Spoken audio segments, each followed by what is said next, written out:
토트넘이 도미닉 솔랑케 영입을 마무리할 것으로 보인다. 영국 공영방송 BBC는 토트넘이 6천만 파운드, 약 1,040억 원을 들여 솔랑케 영입에 근접했다. 솔랑케 이적료 6천만 파운드는 지난달 본머스 구단주에게 파악한 금액이다고 알렸다.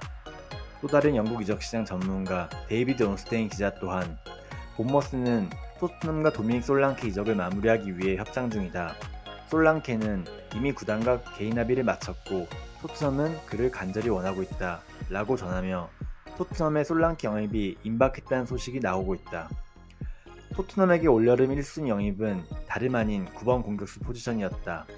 지난 여름 팀의 주포 해리케인이 바이에른 뮌헨으로 떠난 이후 마땅한 대체 선수를 구하지 못했기 때문이다. 2022년 구단 역대 최고 이적료 2위로 약 872억 원에 에버튼에서 영입한 히샬리송에게 주전 공격수 역할을 맡겼지만 기대만큼 부응하지는 못했다. 그러한 상황에 일시적으로 손흥민을 최전방에 세우고 제임스 매디슨을 중원에 배치하는 전술로 지난 시즌 초반에는 선두까지 올라가며 돌풍을 보여주었다. 그러나 10월 이후 주전급 수비수가 줄부상 당하며 수비가 불안정해진 상황에서 손톱의 단순한 공격 패턴이 다른 팀에게 읽히기 시작하며 어려움을 겪기 시작했다. 후반기로 접어들수록 손흥민 원톱 전술의 한계가 명확해지며 시즌 초 선두권에서 하락하며 결국 시즌 말미에는 챔스 진출에 실패하고 말았다. 이후 포스테코글루 감독은 확실한 9번 공격수 영입의 필요함을 알리며 이번 이적 시장에서 토트넘은 새로운 공격수 영입을 예고해왔다. 지금까지 조나단 데이비드, 빅터 요케레스, 산티아고 히메네스 등의 공격수와 연결되었지만 모두 모종의 이유로 이적은 실패로 돌아갔고 결국 프리미어리그에서 활약한 솔랑케 영입으로 결정된 것으로 보인다.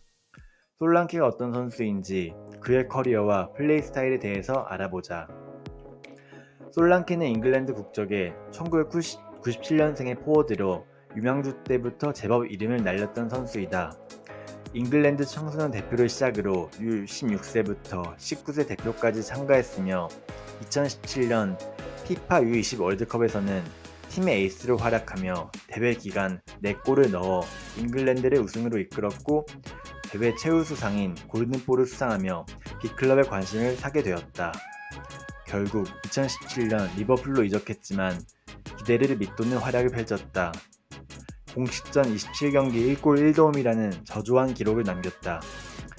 같은 해 AS 로마에서 리버풀로 이적한 살라와 마네, 피르미누로 이어지는 강력한 마누라 라인이 있었기에 더 많은 기회를 받기는 어려웠다. 결국 그는 2018년에 AFC 본머스로 이적하였다. 본머스에서도 첫 시즌에는 32경기에 3골을 기록하며 부진을 보였다. 다만 이듬해 팀이 챔피언십으로 강등된 이후 40경기에서 15골을 넣으며 상승세를 타기 시작했다. 2021-22 시즌에는 30골을 기록하며 챔피언십 무대를 폭격했으며 팀을 프리미어리그 승격으로 이끌었다. 지난 시즌에는 리그 42경기에 출전하여 21골을 기록하며 프리미어리그 득점 순위 4위를 기록하기도 했다. 솔랑케의 플레이 스타일은 전체적인 능력치가 골고루 분포된 육각형 스트라이커로 볼 수 있다. 우선 187cm의 큰 키와 우수한 피지컬을 갖추었기 때문에 전방에서의 힘싸움과 공중볼을 따내는 데 장점이 있다. 수전방에서 버티며 공을 넘겨주는 포스트 플레이와 밑으로 내려와서 공을 받아주는 딥라인 플레이나 측면으로 빠지는 움직임으로 동료에게 공간을 만들어주는 등 연계 플레이도 가능하다고 볼 수 있다. 플레이 스타일상으로는 해리케인과 유사하다고도 볼 수 있다. 게다가 활동량이 많다 보니 전방에서의 압박과 수비 가담도 성실히 수행할 수 있다.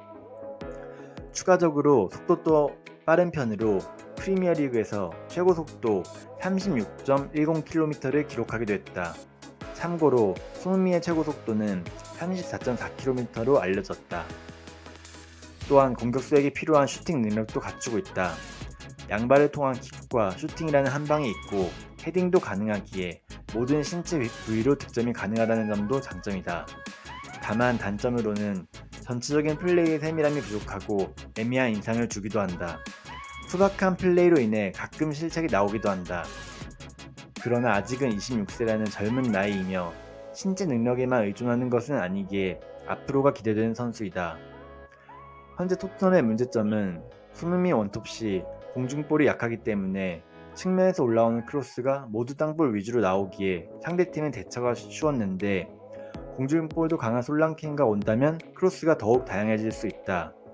또한 전방 압박까지 요구하는 포스테코글루의 전술에는 익숙하기 때문에 적응에 큰 어려움은 없을 것으로 보인다. 토트넘의 전술에 잘 녹아든다면 더 좋은 공격수가 될 가능성이 있다. 다음 시즌 토트넘에서의 솔랑케의 활약을 기대해보자. 오늘의 영상은 여기까지입니다. 끝까지 봐주셔서 감사합니다.